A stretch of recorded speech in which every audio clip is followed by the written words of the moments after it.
Okay, so hello guys! Welcome back for another vlog. So today I'm here at Troyes. So ayun, nagkayayaan kami ng mga friend ko na magpunta dito. And nagsasakyan lang kasi kami. And yung aming first stop is here at MacArthur Glen.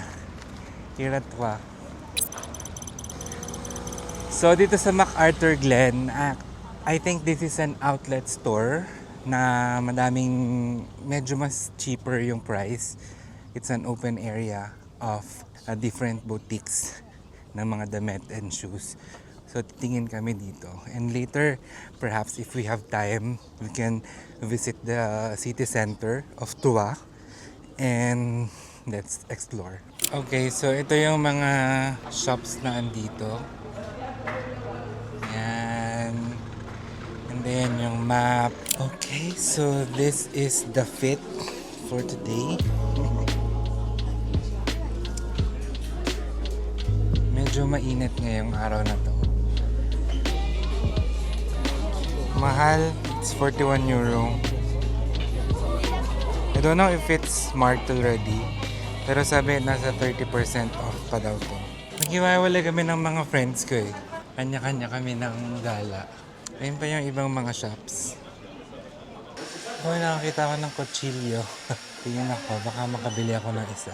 Mas maraming discounted dito, unlike sa Paris.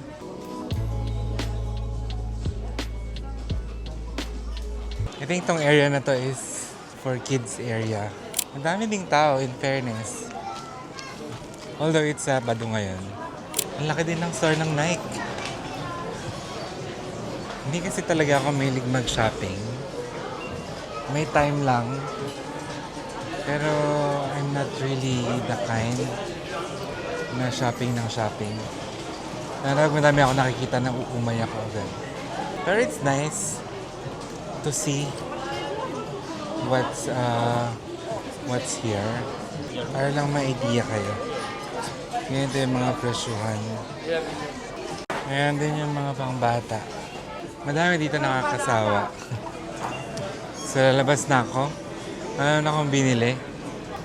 Okay, so what's nice about the area naman, it's very nice to walk. Yung atmosphere niya, maganda, tahimik, and medyo kalmado.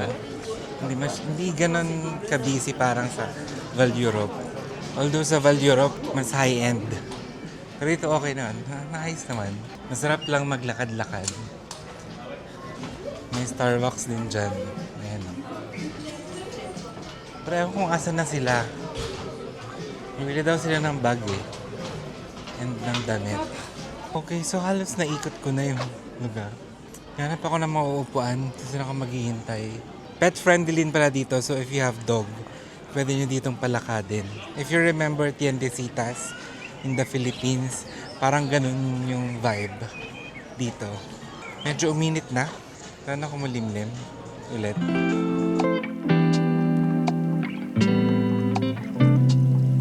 Actually, iniisip kong bilhin yung Tefal na knife. Kaya lang, actually, mura lang siya eh. Kaya lang I'm thinking of buying na lang ng, alam mo yun, yung expensive talaga na knife. Kasi ganun din naman yun. Pag rumupok na yung knife ng Tefal, bibili na naman ako ulit. So, yun, iniisip ko yun. So, ayun guys, no? So, habang hinihintay natin sila. So, just a quick fact about Troyes. This is actually a very historic city here in France because this is like the center of trade before, nung old time. So, madaming mga merchants na nagpupunta dito to trade ng mga merchandise nila. And also, they're famous with their old Gothic churches and yung mga half-timbered houses, like yung mga house dun sa Troyes. So, I hope we still have time para i-visit yun later. Although maaga naman, late naman mag-sunset. And, ayun, Troyes is actually 180 kilometers far from the Paris center. Actually, it is 2 hours, 24 minutes drive via A5 highway. So ayun, I still hope we have time. Dito pa rin kami sa MacArthur Glen. Okay, so yay! Nakaalis na kami sa MacArthur Glen. Papunta na kami ng center. So ayun, see you there.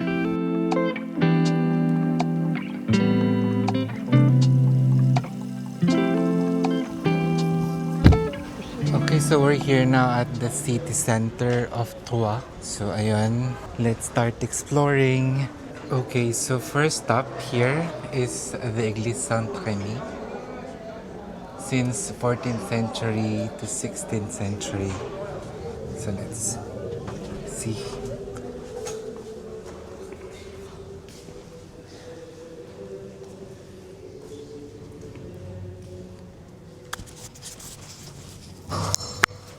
So this is an old church here in Troyes.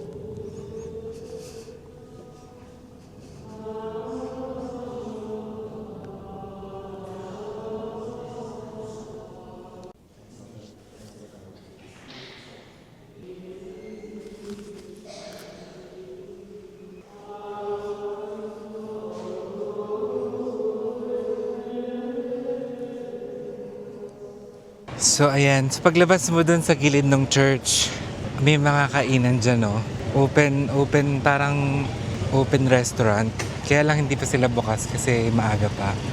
Hindi mag-open sila ng mga 7. So ayan, from the church, actually andito ang kanilang marché dial or marketplace. Silipin natin kung ano ang ating makikita. Oh, it's really a market.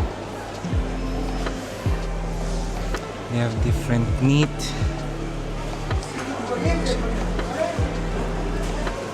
They have mga desserts. Ayan, mga gulay.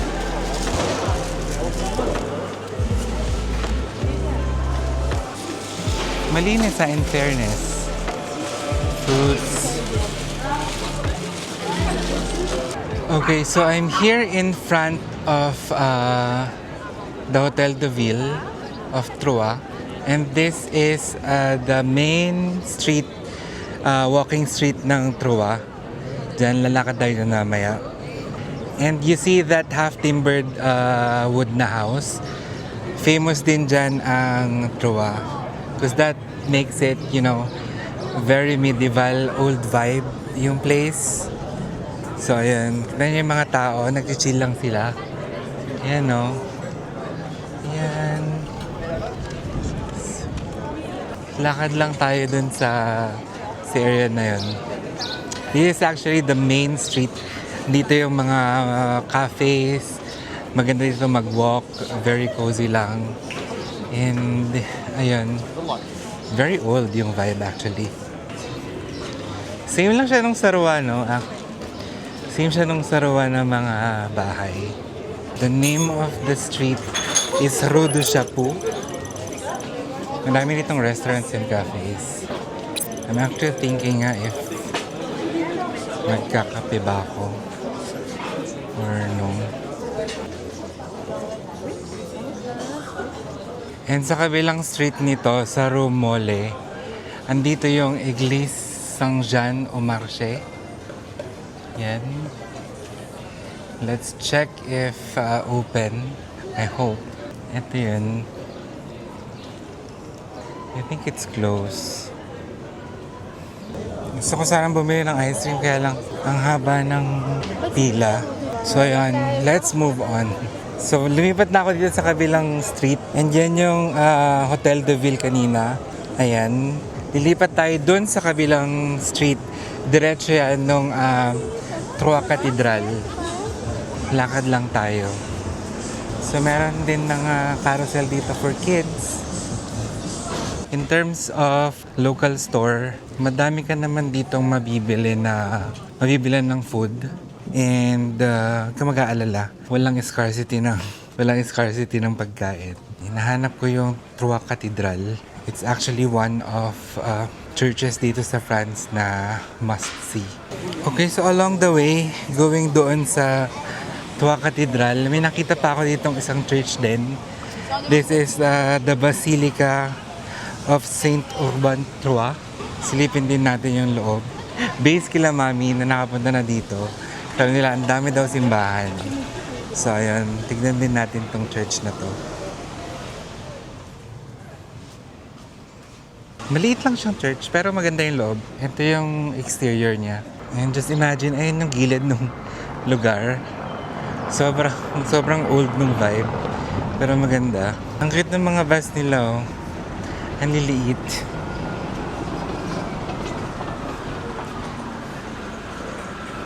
Parang city bus yun. Wow! So, this is the Troyes Cathedral or the Saint Pierre and Saint Paul Cathedral. Wow! Ang ganda! So actually this is the Troyes Cathedral. Actually is the main church here in Troyes. So dito nag-service yung bishop.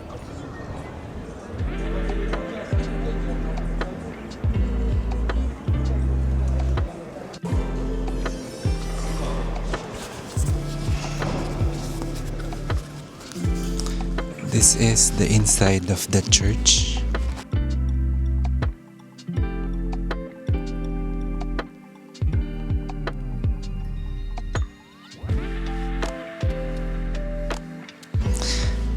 Grabe yung effect ng light. It's just natural light. And yung mga design, sobrang luma na din. May wow factor din siya. Same like dun sa Amia and dun sa Roa. Very nice.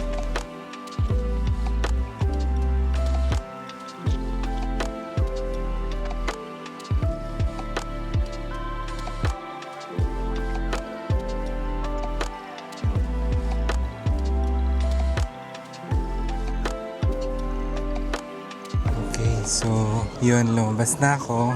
Maganda din yung Troyes Cathedral. Sa labas niya, ito yung makikita mo. Merong malaking parang park dyan. And may mga kainan din dyan, no? May mga inuman pa nga eh. So, ayun. Nabalik na ulit ako dun sa hiwa-hiwalayan namin para malapit lang.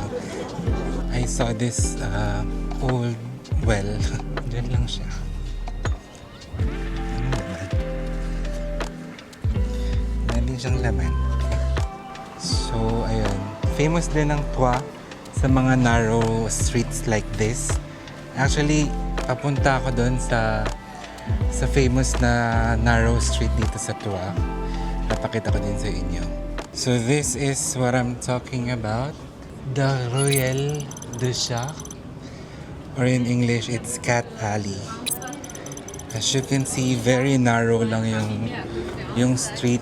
Yung mga top ng mga bahay, almost magkikis na. Kasi maliit lang yung street nila. Pero wag ka sa Pilipinas, we have what we call iskinita. So basically, parang iskinita siya dito. Pero French version. You know. Ayan. Actually, iba yung vibe din dito ah. I'm thinking na bumili ng souvenir or no. Hindi ko alam kung meron na kaming Troyes. Meron na ba? So, ayun. This is the Ruelle de Chat or Cat Alley. This is the narrowest street and famous daw to sa Troyes. Ayan o, look.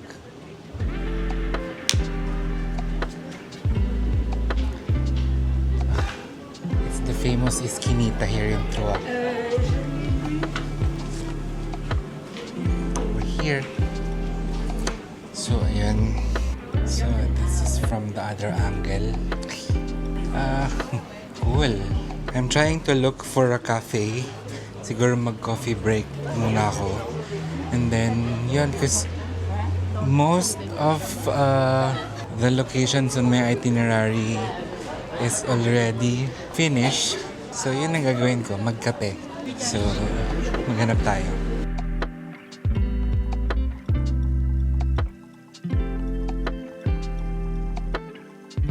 Ayan, sa mga naiihi, may paid toilet dyan. Sa tabi lang yan ng, ayun yung mga restaurant dun. Tabi lang siya ng munisipyo. Ayan, toilet. So ayun, andito ako sa Les Trois Petits Couchés. Push. Magmamuna ako na lang ako. Bonjour. Bonjour. You have a Monaco? Yes, large or small? The small ones. What's the size for the small? Small 25. Wait, c'est bon. Yes. En anglais pas. C'est pas grave.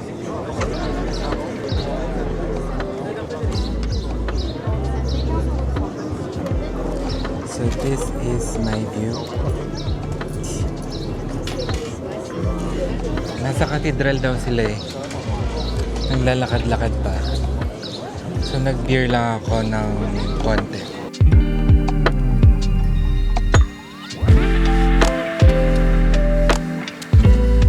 So ayun guys, tapos na akong mag-Monaco. So I think I've covered most of my itinerary. Actually lahat naman napuntahan ko na. So ayun, I'm ending my vlog here now. Thank you for coming with me here in Troyes. And if you wanted to visit, go check it online. It's just 2 hours away from Paris. So ayun, thank you for coming. Please do like, comment, and subscribe on my YouTube channel. See you on the next one. Thank you. Bye-bye.